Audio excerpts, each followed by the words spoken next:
All right, we are live. Thank you for listening to the Confidence After Dark podcast.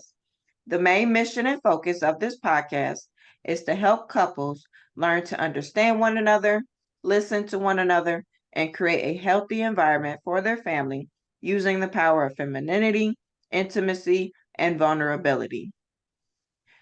Because when you thrive, everyone else around you thrives.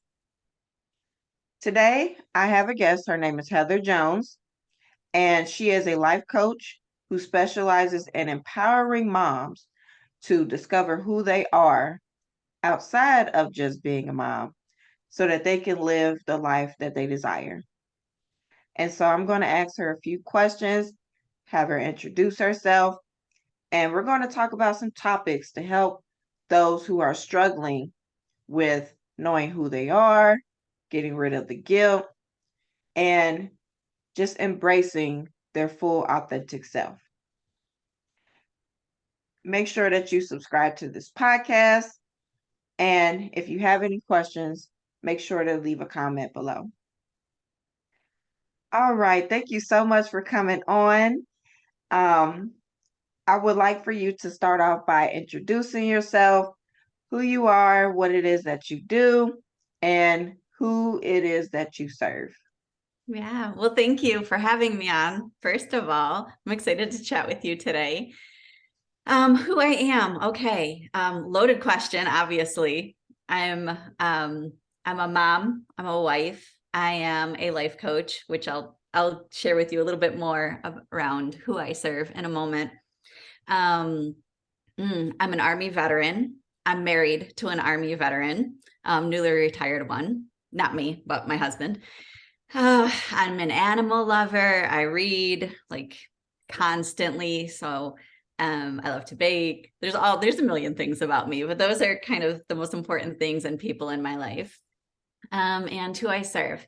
So I serve overwhelmed moms who are ready to take control back of their time and their energy. So these women, obviously, they came into motherhood and they've been serving their children for however many years, and potentially a spouse or a significant other or something. And then probably 8 million other people, like parents and siblings and friends and neighbors and, whomever. And I take these moms through a journey to rediscover their own passions and to reclaim their time and their energy so that they can also serve themselves as individuals. So they can get rid of that burnout and that overwhelm, and they can live their most joyful life. Love that. Love that.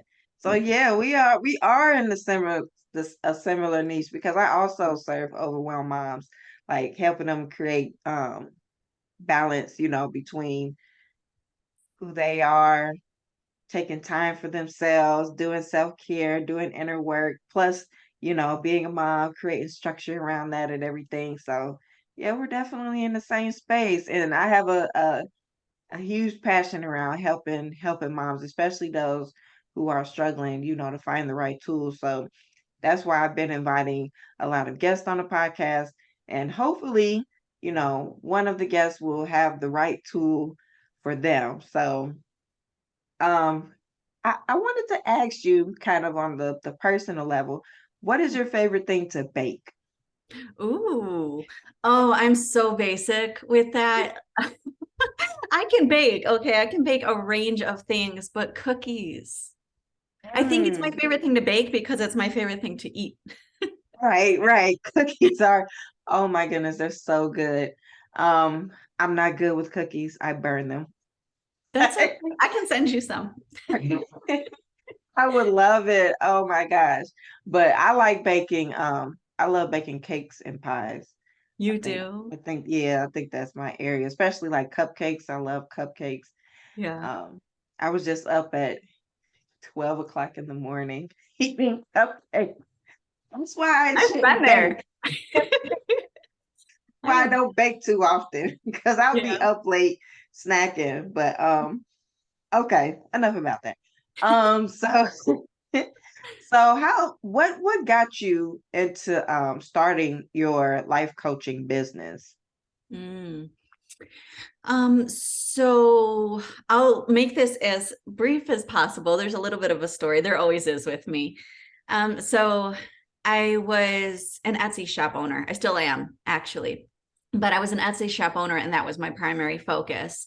And I was selling wood signs. And there was a whole thing where I wanted to be able to do it from my house, because I wanted to be in the house for my kids, even though they're school aged. I wanted to be there when they come home. I wanted to be there during summer breaks. I wanted to be in the house. And I was realizing selling wood signs was not scalable in the way that I wanted to do it. And I needed to do it on my terms. That's kind of why I became an entrepreneur, to be able to do the things on my terms. And so I started looking for things outside of that. And I was just kind of Googling and, what can I do from home type of stuff. And I came across life coach as an option. And I realized probably about 10, 15 years ago, it's closer to 15 years ago, very close family member of mine, who I had spent a ton of time with, was like, you should be a life coach. And this was 15 years ago. It was not in my purview. I wasn't an entrepreneur at that time. And so it kind of just went in one ear and out the other. Although I did write it down in a note in a journal I found like a couple years ago. Anyway, so when it stuck out to me when I saw it, and I was like, let me explore that. And it didn't take a lot of exploration. I knew as soon as I started exploring, like, oh yes, this is where it's at for me. So that's kind of what brought me there. Hmm. I like that. I like that. Yeah.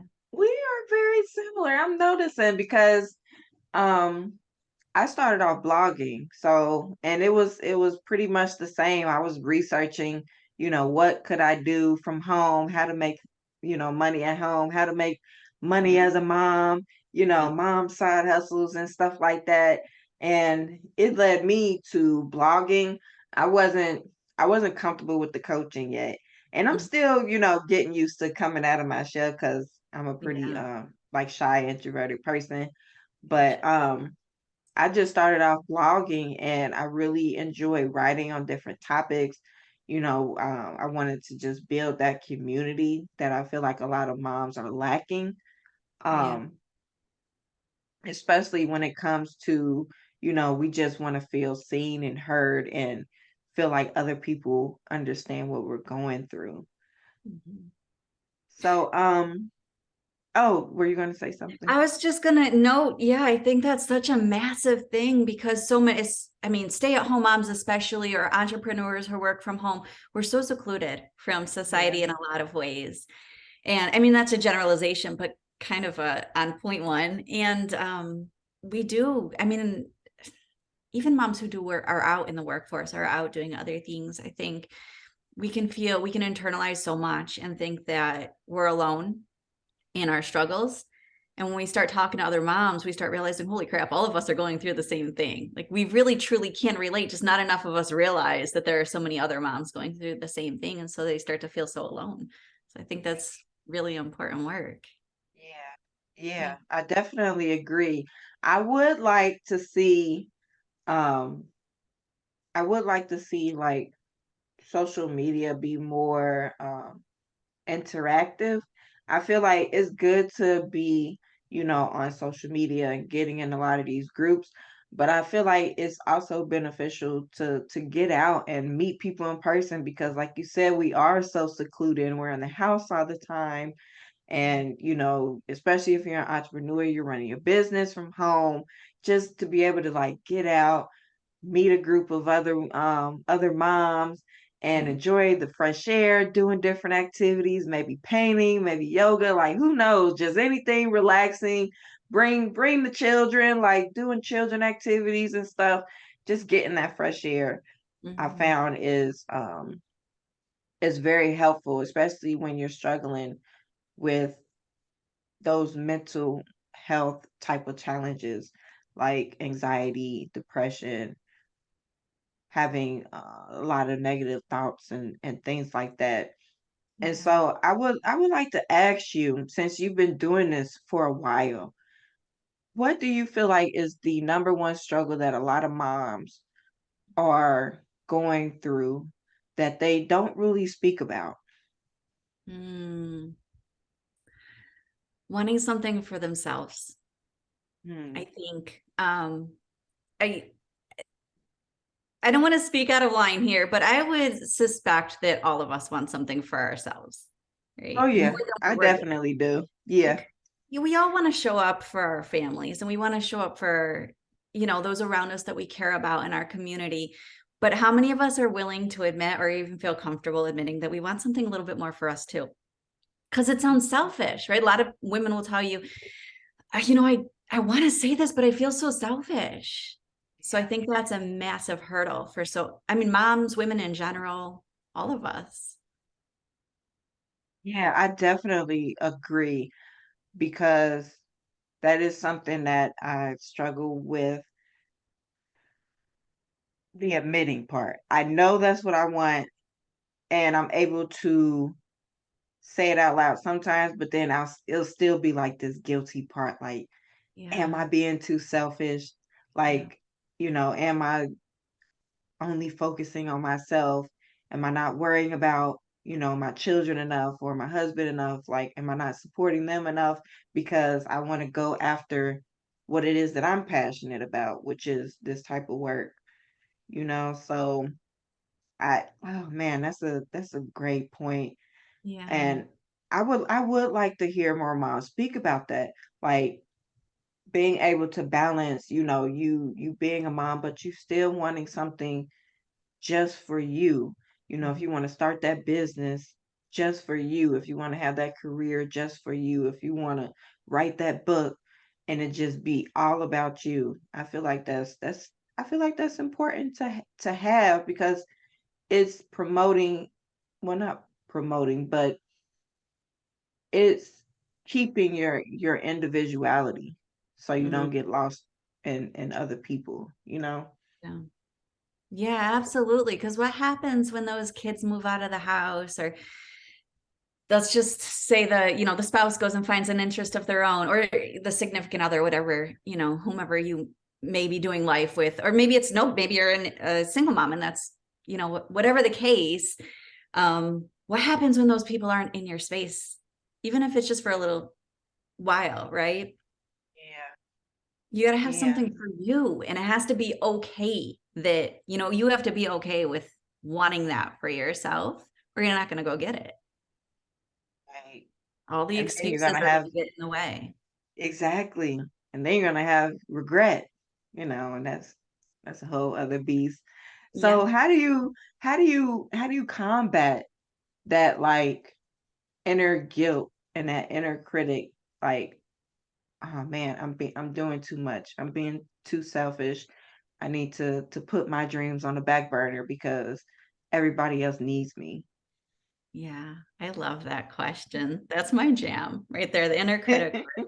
That's like a big part of my passion is the mindset work, dealing with the inner critic, and helping women to overcome that negative talk that they have that keeps them in a space of guilt, of shame, of unworthiness. And so the first thing that I always um, work on with clients is just becoming aware, which sounds so simple, but it's incredible how fast paced our lives are. And we're go, go, go when we do the thing and we have the habits and we move from morning to night and we just do all the things. But how often do we stop and think about the things and the thoughts and the words that we're using? And it's that pausing, even if just for a moment throughout the day, here and there, to become aware of the thoughts that we're having. And then once we're aware, that's where we can start going, oh, I see you. You're not helping me. And then you can start to do the work to get through it. And it's a process. There is work. I'm not going to give you, I wish I could. I wish I had a magic wand and I could go, here's your tips, and this is going to make everything better for you. But it is work and it's a process. But the first part of that process is awareness. Yeah, so becoming aware of what is holding you back or no longer serving you is Yeah. the And first important step. yeah. And like the thoughts that you're having, if you start to, like I say, the first day we do the work, just be aware, start slowing down a little bit and thinking about what you're thinking. What was that thought I just had? Why was it so negative? And write it down. The next day is actually write it down. Write down all of the thoughts. See which ones come up the most frequently, and then start paying attention to when do they come up. Are they coming up around work, around your children, around your family, around something that you want? When are those thoughts coming up? And then we dig in a little bit further. But yeah, it's what are the negative things that keep coming to mind that we hadn't paid attention before we just accepted as that, this is my reality. This is the way that things are. You don't have to accept it. Start becoming aware of it, and then we can shift it. Mm. So how does someone begin to make the shift? Let's say they're aware that, they have a lot of mom guilt. Mm. That if they, let's say it's like a new mom and she has a young baby and she feels like she constantly has to pick the baby up, or every time there's a noise, Mm. she has to be there, and if she's not there, it's like this overwhelming guilt. But she knows that she wants more outside of that. She wants that me time. How can she, and but she realizes, I have a lot of guilt around that. How can she start to make the shift to be like, okay, I'm aware that I'm experiencing mom guilt. So how do I overcome that and make the shift to be able to go get my me time? Yeah. So my first thought around that is to have her get curious. Why is the guilt coming up? What are the stories that she's carrying, that she's supposed to be the one that attends to that baby 24/7? Does she feel like she's not supposed to be able to ask for help because she's supposed to be the one that does it all?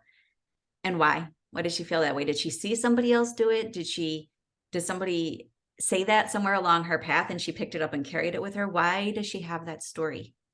Get curious about it and start to dissect it. And then she can start to dispose of that story and replace it with something new. And there's so many awesome tools to do that. You can do reframes. In a session, depending on the person, there's any number of, we can do visualizations. There's all sorts of tools.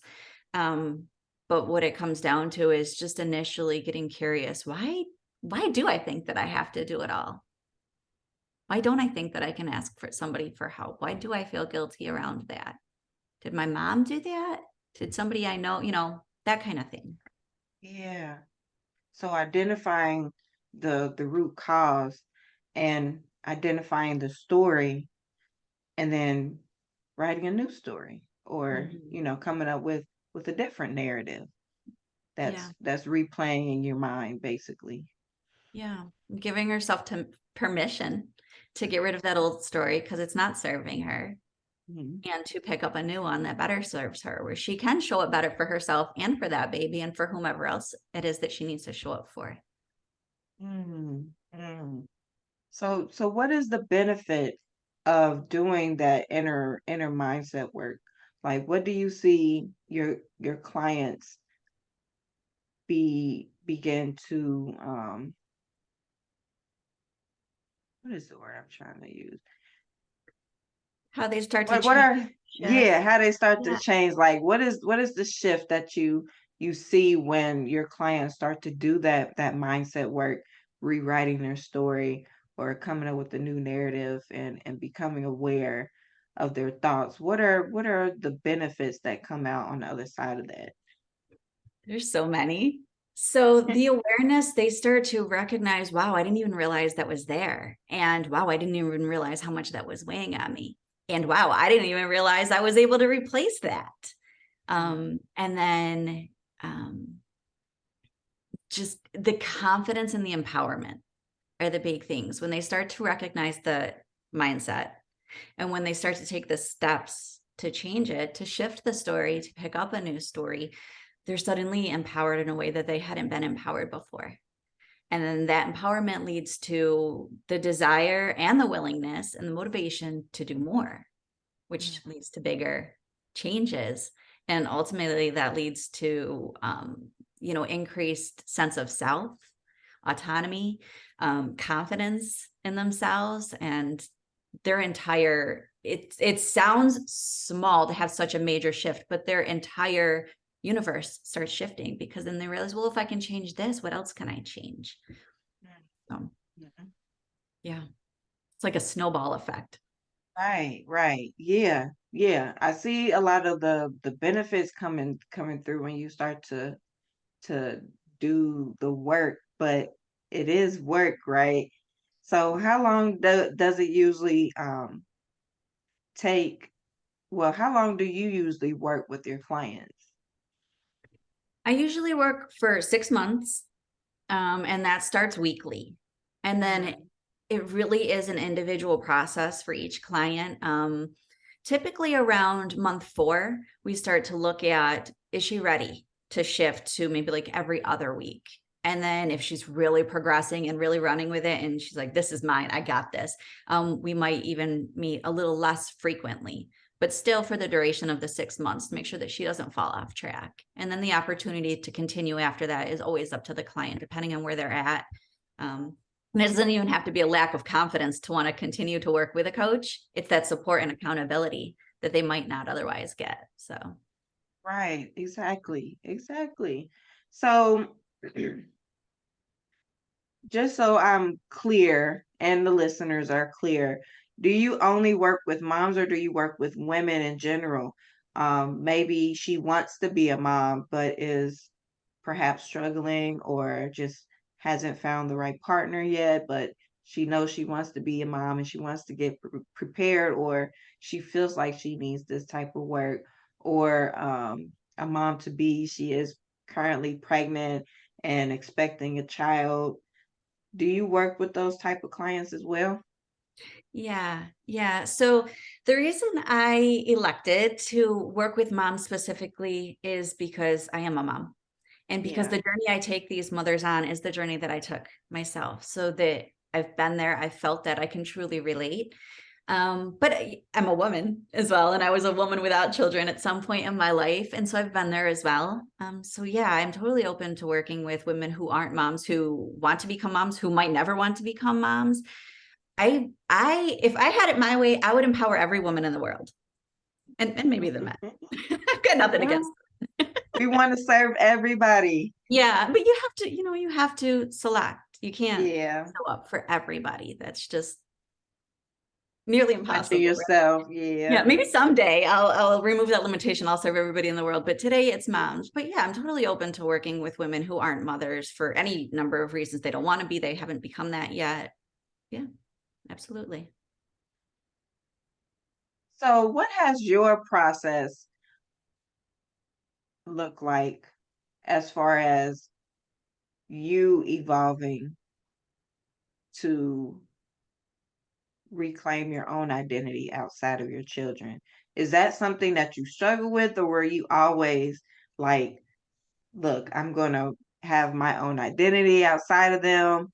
Yeah. I'm going to keep my same habits. I mean, well, habits and hobbies. Which side of the spectrum were you on once you started having children? Mm. When I first had my kids, I was at the beginning where I didn't have much of an identity of my own anymore. Because everything I did, all of my dates with friends were play dates. Like, I mean, the children might have been infants, but I brought my babies, they brought their babies. I was a stay-at-home mom. So that was my job. That was the thing I was doing. I was raising children and running my household, and that was my job. And it was my choice at that time, but I did lose a whole lot of myself in that. And it didn't take me that long to realize this is like, I wanted to be a stay-at-home mom. I wanted desperately to be the person that was there with my son, but there was so much more inside me that was like begging to get out. And so that's where I started exploring, what more can I do from home? So it was a journey. I didn't know who I was. I mean, I knew what I loved. I didn't actually lose what I loved. But I lost the ability to make that my primary focus. So I had to find other ways to fit those things that I love in a way that spoke to me, even if it didn't look the same. Mm. So how were you able to do that? Because I see for a lot of women it's so hard. Mm-hmm. They want more, but it's like they don't know how to fit it in. Mm-hmm. So how were you able to fit in, being a first time mom? what you were passionate about, or what you just enjoyed doing, period, outside of changing diapers and pushing strollers. Yeah. So, before I really started to do the inner work, I didn't. Not really. Occasionally, every once in a great while, when my kids got a little older and we were done with the nursing stage and all that, might have my husband watch them for a couple hours while I went hiking, maybe with a friend or what. I mean, because that's a thing I enjoy. So I say hiking because not everybody should do it, but that was a thing I wanted to do. But there wasn't a lot of it in the beginning. It was just a few years ago that I started diving into being a coach. But when I dove into being a coach, I got coaching. From the very beginning, I was in a program where you coached and you received coaching the entire program. So that's where the major shift started to take place. I started to create a little bit more of a balance in what my day was going to look like at work during the day or certain hours during the day if my kids were home, like for breaks or whatever, because they are school aged now. And they were school aged when I really started the life coaching journey. And then lost my train of thought. um, oh, How you the were the life schedules. balance, yeah, the Yeah. schedule. Yeah, actually creating a real schedule, not just going, what am I going to do today? I think I could fit this in here. I think I could fit that in there, but having an actual schedule with Yeah, everything written in it, and creating boundaries, which yeah, is a big word for a lot of people. And it's yes. a scary word for a lot of people. So that's another whole thing, but that's work. There's work behind that. But creating boundaries is so necessary if you're going to claim your time and do the things that you love and figure out what that looks like for you. You have to create the space. And that's going, hey, this space is for me. This is what I dedicated for me. And, of course, you have to be flexible when you have kids and you have a family, but ultimately it's creating those boundaries and going, that I'm going to have this time for me. I've earned it. I deserve it. I love me. I get to have this. Yeah, Yeah. yeah, that's so important. You made a lot of good points, and I could definitely resonate with that. It kind of made me think, is it possible? Is it possible to Mhm. be able to do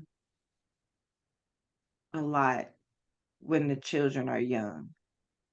I know we say, boundaries and Mhm. routines and schedules, but honestly, I feel like when they're under the age of 1, you are limited. Like, you're limited on time, you're limited on energy, and I feel like things may get put on pause. But I found that the older they get, the easier it does get because they become like more independent. And Yeah. so you're able to create those structures and schedules and, for them to understand, especially, if you're a single mom and you don't have the help. But do you see that, or do you feel like, a mom with a child still in like the newborn phase can still be able to do a whole bunch of different things and not burn out, I guess is what I'm asking. That's a really good question because it does. I mean, my kids are 9 and 7. And so Mm. I often speak, to the kind of that degree, but you're absolutely right. That's a really great question. I think it does look Mm, very different when they're itty bitty like that. And it's going to depend on each mom's situation, right? Like you said, is she a single mom or does she have a significant other that she shares that responsibility with? Or a family member nearby that can help her with those responsibilities and give her a little bit of time when she needs it. Is she a nursing mom, or does she pump, or what is that? Does she have use formula as opposed to going the nursing route? What does that look like? And that's going to be very different for each mom. In that case, a mom who is struggling to find time to do the things that she loves, um, she may go, okay, right now I can't do the 5 to 10 mile run 3 times a week, but what can I do? And it's finding the little pieces, but mm, frequently, so she yes. doesn't get lost in the shuffle. And there's nothing left for her at the end of the day. So that might not look like running 5 or 10 miles. That might look like, taking a 30-minute walk while somebody, and maybe she could put the baby in the stroller, but if it's time that she really needs for herself, is there somebody who can watch the baby for her so she can truly just focus on her? Doesn't have to worry about the baby crying 15 minutes into it. And if, that's just like, that's outdoor stuff, but maybe she takes extra time in the shower. I mean, I know like a mom, I know they'll come right in there when they're Yeah. enough and they're able to. They don't understand that, like, we need 5 minutes of peace in there. Yeah. Maybe she locks the door and she busts out her high-end shampoo and soap and all the like super good smell stuff, and she takes a little extra long shower. And while she's in that shower, she's doing breathing techniques. She's just allowing her mind to clear. She's just focusing on her breathing. So she's really, truly rejuvenating. She doesn't have 8 million things running through her mind because she's being intentional about making that time for her and what she needs it to be. So, I mean, it can look like different things. I'd suggest they step out of the box. You can't do a marathon baking session today, but what can you do that you enjoy? Like, let's spitball, let's brainstorm, let's come up with things. And I think that's what the discussion would look like if I were sitting in front of that mom. Yeah.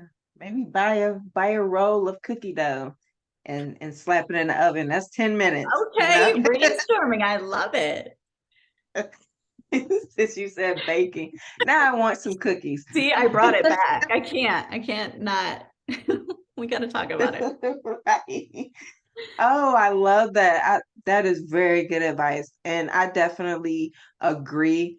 It can be hard to say that though, because you don't want to crush their expectations, Yeah. especially with everyone else making it seem like they got it all together and they're doing all the things and everything is perfect. Um, but that's just something I've been like really thinking about and wanting to dive deeper into. And you said it perfectly. Like every stage is different. The mom with the newborn is going to be able to do certain things. A mom with a toddler is going to be able to do certain things. A mom with a school age is going to be able to do a lot more. And that's just being honest. Um, and I think we need to be more transparent with that, like telling moms what to expect because I had no idea. Like Yeah. nobody told me what motherhood was like. They just was like they're going to cry, they're going to poop and you got to take care of them. Like no one told me like the stages, what to do if I'm sitting there crying and I don't know why, what to do if I'm overwhelmed. No one was really saying that. So I feel like the work we are doing is very much needed. Yeah. And honesty is a big part. So um that was pretty much that was pretty much what I wanted to speak on. I feel like that was a lot of good advice. Um ladies, go back through this episode. I'm going to go back through this episode. I feel like this was a really really good episode. A lot of valuable tips for the overwhelmed moms. Um, so if you're in one of these stages, just look at it from your own lens instead of someone else's or what you're supposed to do or feeling pressure. I feel like that's a big thing on moms is the pressure to do it all and be it all. Yeah, absolutely. Don't try to do it all. Mhm. Don't try to do it all. Don't try to be, you're already superwoman. Mhm. Even if you ask for help, you are still superwoman. And no matter how many times you ask for help, you are still superwoman. So don't let that be your fault where you think you have to carry the entire burden by yourself. You don't. That is what community is for. And I promise you, any mom around you, any woman who has been a mom, is a mom, is becoming a mom, is going to understand the burden that you carry, and they're going to want to step up and help you. There is no shame. There's no reason to feel guilty about reaching out to your community. That's what they're there for. Exactly. That made me think of another question. Oh, You good. you okay with staying on a little Yeah, bit? let's do it. Ask Okay. all the questions. So that made me think, um, how were you and your husband able to work as a team? I think a Mhm. lot of moms struggle with that. Um, the reason I started this podcast was because I wanted to promote positive examples of family and marriage because Yeah. there are a lot of negative like opinions about being in a relationship, being married, about the men, Yeah. in our community and that you don't need a man or just all that stuff. So I see a lot of women who just feel unsupported. They may have a partner who feels like, it's the woman's job to take care of the child, especially if he's working 8, 10, 12 hours a day. And so he's not really helping out as much. Could you speak a little bit about if you had any struggles with you and your husband getting on the same page? And if not, what would be your advice to being able to work as a team in Mm. order to raise the children and still be able to have your time, him being able to have his time, and you going after those things that you want? Yeah, that's so good. Um, I will say that first of all, I have to speak very highly of my husband. I'm very blessed in that I have a husband who stepped up to the plate immediately. Both of my children were C-sections. And I had a little bit of complications with my second, and it made it extraordinarily hard for me to move. Um, initially in the first days. And so my husband just knew. The baby cried in the middle of the night. They needed to change, they needed feeding. And I couldn't get up very well without excruciating pain. And so he got up and he did it. He changed the diaper. He brought the baby to me. I said the baby because I have a boy and a girl. So brought the baby to me and I did my thing and then put the baby back down. So early on, he just got in the habit of being a part of the process. I never had to ask him, which I'm very grateful for. I know not everybody has that. So in that case, my advice would be don't assume that he won't just because he's not. So say what you need.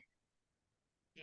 If you need him to do more, if you're feeling like you are just barely treading water, or you are sinking, tell him what you need. Be candid. And that's a fault that I had, even though mine stepped up to the plate, early on and immediately. We've been together for 17 years. Our oldest is 9. So there have been times where I was like, why aren't you doing the thing? Why aren't you like, why am I doing all this? And it's because I was doing it and he didn't see that I needed help because I didn't say it.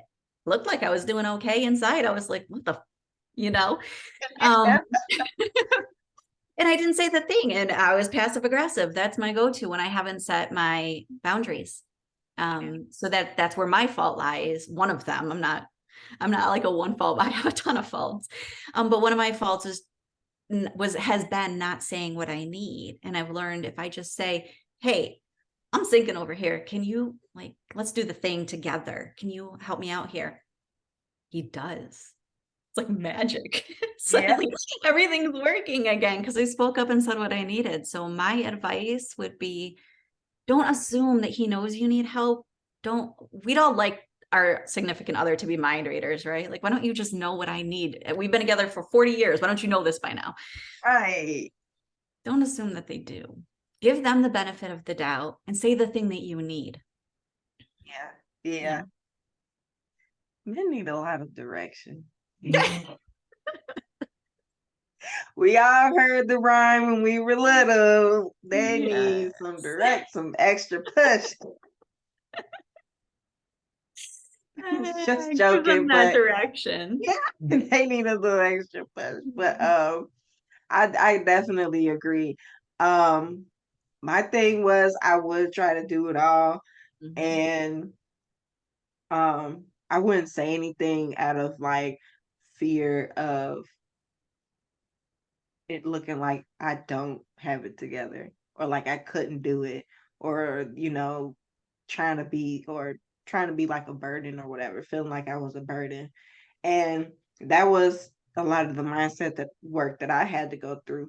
I went through therapy, Mhm. and my therapy really helped me with stopping the people pleasing, Yeah. setting the boundaries, and believing in myself more. Um, and believing that I deserve, like you said, getting those breaks, getting those times, and that these are grown adults around me. Mhm. Like they can take it, they can take the truth, speak my mind, and they're capable of handling their own stuff. And I Yeah. didn't make the children by myself. Mhm. So he he's fully capable of stepping up to the plate on certain areas. Because my husband's the same way. Um, he had children before we had children, so he was way more familiar than I was. And so, as far as like the basics, he would step up to and everything like that. I think majority of the issue was me just being easily overwhelmed, but Mhm. also like the little small details, and like being honest with the fact that I needed time for myself. Because I think we both grew up in a household. Well, we did both grow up in a single mother household. And usually single moms are all about the children. Like they're doing everything by themselves. And so Yeah. I think that was kind of like a central expectation, even though we never said it. I think we both believe like that was a central expectation that I was to be the center and do it all. And so, like you said, just communicating, in the areas that I needed the help in, it made a difference. It was like, oh, I didn't know that you needed that. Or, oh, I didn't think of it that way. Or, oh, I didn't know that, it was that bad for you, like Mhm. you said. So communication is definitely key. And boundaries, I feel like is another important one, because people are going to do what they can get away with. So if you're not like putting your foot down, like, look, I need this help. And if Mhm. you're not helping, then, certain things are going to have to change Yeah. in order for me to be able to get what I need. Um, and I know that could be a struggle, and I'm sure that's something that you can help with, like getting them that confidence to Yeah. maintain those boundaries. Like, oh, I really want to do this, but I'm scared it's gonna rock our boat and stuff like that. So, Yeah. Yeah. It really is ultimately say, build the confidence. Build the boundaries, build the self-esteem, you'll get the confidence. And we talked about it really is a process, but also it's about meeting each person where they are and giving them the step they're comfortable with. And that might be this size and it might be this size. And either way, it's a step in the right direction. There's no shame. And it's all of those steps are worth celebrating, regardless of the size. They're steps in the right direction. And so it's about meeting the woman where she is and working with her just to take the next step, whatever size that is, and then the next one until she is able to go, hey, I feel comfortable setting this boundary. Maybe she doesn't feel that way on day 1, 2, 3, 20, and that's yeah, okay. She will get yeah, there and we'll do it at her speed. yeah, yeah, exactly. Because everybody moves at a different pace, and every journey is different. So you just cater to each person's stage Yeah, where they are. absolutely. Yeah, self-care, personal development, there is no such thing as one size fits all, in my opinion. Mhm, Somebody may not agree with me. That's fine. That's my opinion. I don't think there's any such thing. I have a 12-week program for mhm, building confidence. And that is, it's very much do this, do this, do this, do that. But even inside mhm. that, if that doesn't fit for you for some reason, not because you have an excuse, but you truly have a reason, which I differentiate.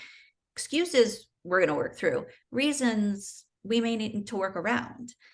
Yeah. Um, but uh even within the one, sorry, I lost my train of thought again. I do that a lot. I go off on tangents.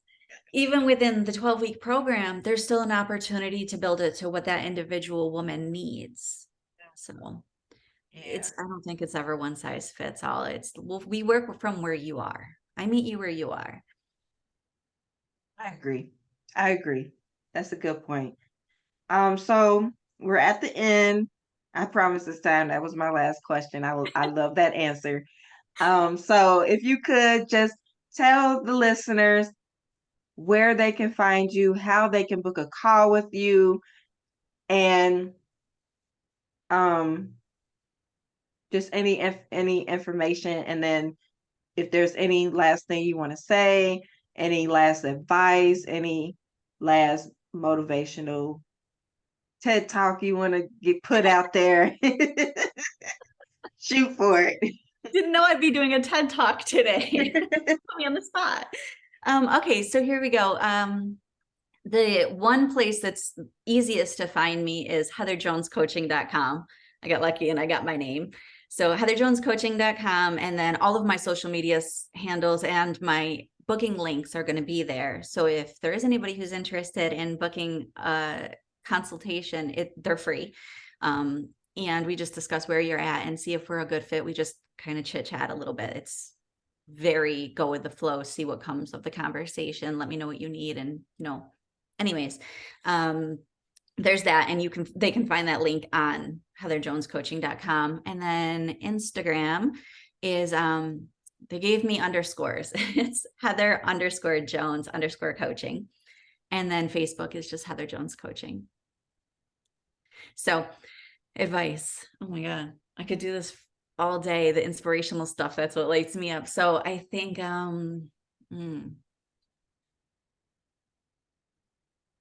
you're not an exception. When you look around and you see the joy and the things that other people have, there's no reason for you to think, I wish I had that. You can. You're not an exception. You are worthy of everything that you want to have, that you desire for yourself. You get to claim that desire and you get to go after it. Love that. I felt that. I'm so glad. I hope you ladies felt that too. That was beautiful. Thank you so much for coming on. You gave a lot of good tips, a lot of good advice, a lot of good insight. Your energy is beautiful. Thank you so much for talking to the listeners, and just keep doing the work that you're doing is definitely needed, as we know. And I hope that you can reach as many moms as you can to make that impact and eventually start serving all across the world, right? I'm going to serve the entire world one day. All right, you guys. Thank you so much for listening. Make sure that you follow us on social media, that you visit our website. She offers free consultations just to make sure that you are a good fit, see what your goals are, and help you come up with an action plan. So make sure that you visit her website, follow her on social media. Make sure you follow me on social media. You can go to my website, find all the information, and book a free call with me as well. All of this information will be in the show notes description below. So make sure that you read that box. And if you have any questions, drop it in the comments and we will try to answer them as much as possible. Thank you so much for listening, and I will talk to you soon. Bye.